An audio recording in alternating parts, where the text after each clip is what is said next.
Hello everyone, સ્વાગત છે તમારું મારી નાની દુનિયામાં. તો બારી પાસે હું બેઠી હતી અને બેઠી જ્યારે હું બહાર જોતી હતી તો એવું લાગતું હતું કે હમણાં વરસાદ તૂટી પડશે, એટલું બધું અંધારું થયું હતું, પણ વરસાદ તો કાંઈ આવ્યો નહીં. અને પછી મને નાસ્તો કરવો હતો એટલે હું ચેવડો અને થોડીક બનાના વેફર ને એવું બધું નાખી અને બાલ્કનીમાં બેસી ગઈ નાસ્તો કરવા માટે.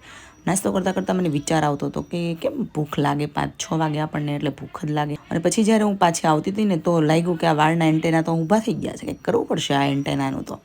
અને આ ભાઈને એવી ટેવ કે ઉઠીને છાશ પીવા જોઈએ એક વાટકો છાશથી ગટગટ આવી ગયો, એટલો બધો ગટગટ આવી ગયો કે ટીપા માંડ્યા પડવા. પછી આપણે બનાવવાનું હતું રીંગણનું શાક અને ખીચડી. તો એ બંને મેં પ્રિપેરેશન કરી દીધી અને પછી ભગવાનની દીવાબત્તી કરી નાખી, કારણ કે એ તો પહેલાં કરવી પડે, એનો ટાઈમ થાય એટલે. અને પછી રીંગણનું શાક કરી નાખ્યું.